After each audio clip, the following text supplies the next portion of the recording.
Have you ever met anyone who started out religious and then went through the education system and came out non-practicing? So definitely, I've actually met one person who memorized the entire Quran. Actually, more than one person. I can think of another person as well that memorized the entire Quran, became ḥāfiẓ, went to university, took an introductory class in philosophy. And again, this is nothing against philosophy. I, majored in philosophy myself. So, if anything, and I've met many other Muslims that by taking classes in philosophies, they got closer to Allah Subhanahu wa Taala, right? But in any case, I see that this brother who became a ḥāfiẓ, he went of his own will. He went to madrasa, became a ḥāfiẓ, and then went to university, took a class in philosophy, and left Islam. So a few of his friends had told me that this person had left Islam, and they went and told him as well that there's this one person that would love to meet you and would like to talk to you. And so I see, randomly I see a message from somebody saying, I heard that you can answer some of my questions, but before we get started, I want to ask you something.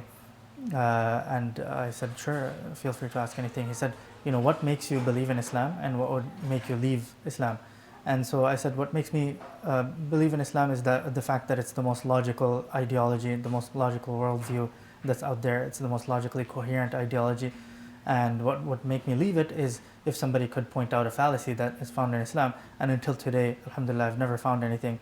And it's been over a decade that I went through, a phase of skepticism myself. And I, looked and looked and looked and sought for answers. And alhamdulillah, I don't find any doubts. So he said, this is the perfect answer. So then we get on a phone call first. Before meeting, we get on a phone call. And I asked him, what led you to leave Islam? He said, I took a class in philosophy and I started questioning all of my beliefs. And I said, actually, that's not true. You're lying. And he was kind of taken aback by that. He said, what do you mean? I said, did you ever question, why you pay 20% in taxes? He said, no. I said, did you ever question why the green light means go and the red light means stop? He said, no. I said, so what did you actually question other than God, right? So then he was taken aback by that, right? So then we, started talking a little bit about Allah subhanahu wa ta'ala and, some of the proofs that the ulama, the scholars of Kalam, developed for the existence of Allah subhanahu wa ta'ala that they used against the kind of, you can say, atheists of their time, and you can say the hyper-rationalists of their time, the falasifa of their time. I presented those arguments to him, and alhamdulillah, at the end he did accept that there is an Allah, right? So finally, when we got to meet, I had to travel very far. I had to travel, 4 or 5 hours just to go meet him, and we spent the day together. And as a matter of fact, you'd be surprised, but he actually did not mention anything about his doubts related to Islam. All he did is he mentioned how much his parents fought at home, and how much he could not find solace and a community going to the masjid, and so on and so forth.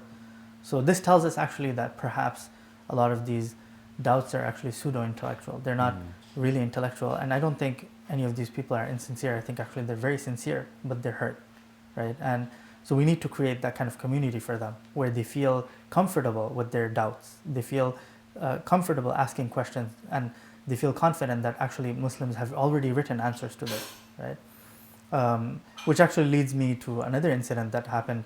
I'm not going to give any geographical demarcators, otherwise, people might know. But, there's a very young child who just suddenly, told his parents that he doesn't want to follow Islam anymore, right? He said, you guys are Muslims, but I cannot follow this religion. And his mother was extremely, extremely saddened, right? And actually, subhanAllah, this whole incident actually led her closer to Allah subhanahu wa ta'ala, right? Allah has ajib ways, in the way that He operates. But in any case, what happens is that many imams talk to him, and he's very uninterested, right? He's almost kind of sick of it at this point.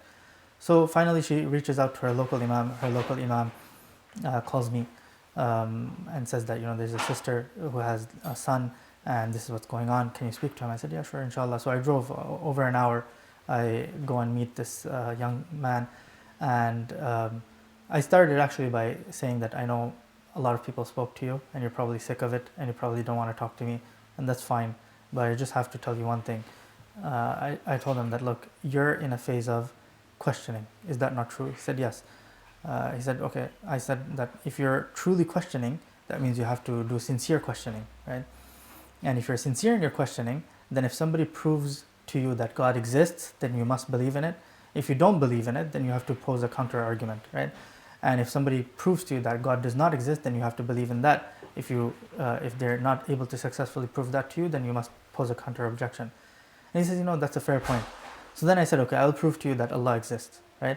And I go over some of the classical, cosmological argument. And finally, he doesn't have an answer. He says, okay, let me think on this. And we spoke for 2 hours. His mother tells me later that this is the first time that he actually was engaged in a conversation, and he actually went on for 2 hours, right? So alhamdulillah, we met a couple of more times like that. And finally, alhamdulillah, he took the shahada, right? It was a very emotional day for everybody, actually. So again, this goes to show us one thing. I remember in the middle of the night, this kid actually sent me, after a few months of discussion, he sent me an Instagram reel, which said, it was like a short video, somebody saying that, me in the middle of the night thinking about some deep objection against Islam, thinking that it's something new. And then he says, you rewind 500 years and somebody already wrote the answer to this, right? So subhanAllah, you will see like a plethora of intellectual works that actually exist. Imam al-Ghazali rahimahullah, if you read his book Al-Iqtisad, 400 pages, there are some objections that he brings in there that genuinely, I don't think, I'm a very critical person myself, genuinely I don't think anybody had those questions, right?